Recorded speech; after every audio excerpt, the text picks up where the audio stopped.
अपनी मां के लिए, उनकी मां निर्दलीय मैदान में है बांका संसदीय सीट से, अपनी मां के लिए उन्होंने जमकर चुनाव प्रचार किया है। इस वक्त श्रेयसी हमारे साथ जुड़ी हुई हैं, न्यूज रूम से हमारे साथ सलोनी है। सलोनी, क्या अपडेट है इस वक्त?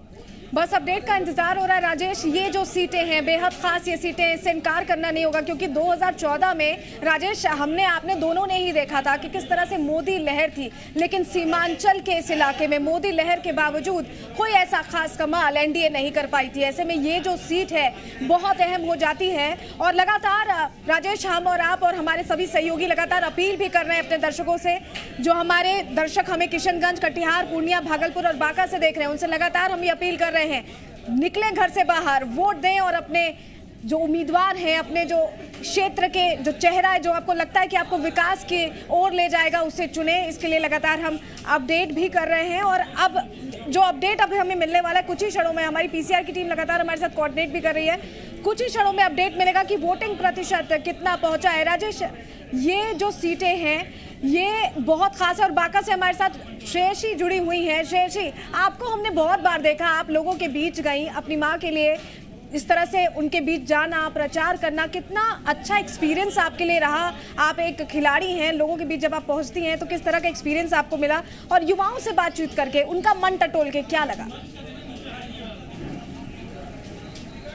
जी, बहुत ही अच्छा एक्सपीरियंस था। जैसे मैंने कहा, लोग एक बदलाव चाहते हैं, बांका में विकास का काम होना चाहिए।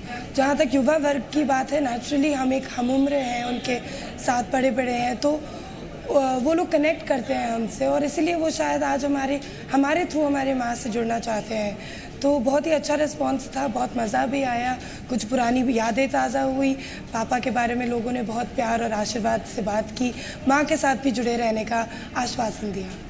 बिल्कुल राजेश, काफ़ी उत्साहित और काफ़ी आश्वासन लगता है कि उनको मिला है जनता से और इसीलिए वो एक चमक जो है श्रेयसी के चेहरे पर दिखाई दे रही है।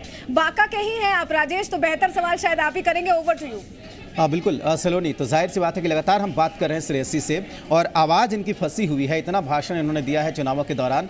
श्रेयसी, हम बात कर रहे थे बांका के मुद्दों की, तो आप बता रहे थे ब्रेक पर जाने से पहले जब हम बात कर रहे थे तो आप लगातार बोल भी रही थी कि आपने पूरा बांका इस बार घूम लिया, तमाम प्रखंडों का दौरा कर लिया।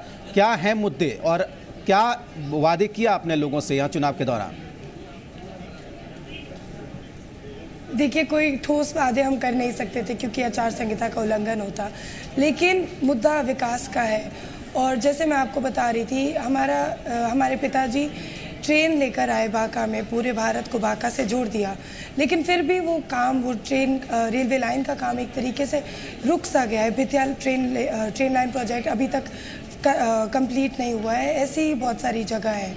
सिमिलरली ट्रेन लाने का एक मुख्य मकसद ये था कि उसके द्वारा हम काफ़ी प्रोजेक्ट्स, काफ़ी बड़ी इंडस्ट्रीज़ लेकर आए, कनेक्टिविटी बढ़े, लेकिन वो कहीं हुआ नहीं काम। ऐसा लगा कि जो बड़ा विकास का काम था एक तरह से थम सा गया। उन्हीं मुद्दों को हम लेकर आगे बढ़ रहे हैं। सिमिलरली एक प्रोजेक्ट था, अभिजीत ग्रुप जैसा प्रोजेक्ट था जो बौसी में आया था, उसका इंफ्रास्ट्रक्चर तो खड़ा हुआ लेकिन वो प्रोजेक्ट वापस चला गया। उस प्रोजेक्ट से हज़ारों लोगों को आज रोज़गारी मिल सकती थी, लेकिन एक राजनीतिक षड्यंत्र के झांसे में आके वो प्रोजेक्ट वापस भगा दिया गया। हम चाहते हैं कि बांका में आज के जो युवा वर्ग के लोग हैं वो एक समृद्ध जीवन बिताने की कल्पना बांका में रह के कर सके। हम बड़ी इंडस्ट्रीज़ चाहते हैं, हम बड़े बड़े प्रोजेक्ट्स चाहते हैं। जैसे मैंने कहा, क्योंकि ये राजनीति है, मुद्दा सिर्फ और सिर्फ विकास का है। बिल्कुल श्रेयसी, जाहिर सी बात है कि यूथ आइकन की अक्सर बात होती है, युवाओं को लेकर अक्सर तमाम तरह की बातें की जाती हैं। श्रेयसी, तो इस बार के चुनाव में आपको क्या लगता है कि यूथ जो वोटर्स है उसको आपने किस तरीके से कहा, किस तरीके से मोटिवेट किया, और जो बांका के युवा हैं उनके लिए आप क्या कहना चाहते हैं, बिहार के जो युवा हैं उनके लिए क्या कहना चाहते हैं? देखिए, अधिकतर बातें हमने विकास की ही की हैं। हम किसी जातिवाद में तो विश्वास रखते नहीं हैं, ना ही हम धर्म के आधार पे वोट मांगते हैं। लोग आज कनेक्टेड है क्योंकि हाँ, वो मानते हैं कि हमने बिहार का प्रतिनिधित्व स्पोर्ट्स में किया है और वो इस माध्यम से, एक फ्रेशनेस के माध्यम से हमारी माँ से जुड़ना चाहते हैं। हाँ बिल्कुल श्रेयसी, तो जाहिर सी बात है कि एक खिलाड़ी हैं आप बेसिकली, और ये माना जाता है कि खिलाड़ी की जो दिनचर्या होती है वो काफ़ी कठिन होती है। और इस वक्त ज़रा सलोनी के पास चलते हैं। सलोनी, न्यूज रूम से हमारे साथ जुड़ी हुई हैं, उनसे बातचीत करते हैं। जैसे ही ये मिलेगी खबर हमें कि कितने % वोट डाले गए हैं, उनसे हम बात करेंगे। लेकिन श्रेयसी, क्या आप तक आवाज पहुंच रही है? श्रेयसी, क्या आप सुन पा रहे हैं? नेटवर्क प्रॉब्लम है। क्या आप तक आवाज पहुंच रही है श्रेयसी?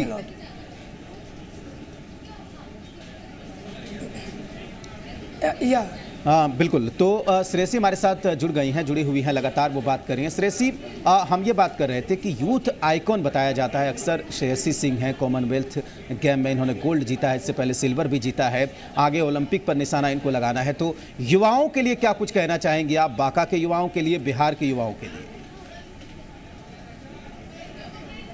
युवाओं को सबसे पहला संदेश मैं दूंगी कि प्लीज़ अपने प्रत्याशियों के बारे में पढ़ें। आज इंटरनेट और मोबाइल के माध्यम से किसी का सच छुपा हुआ नहीं है।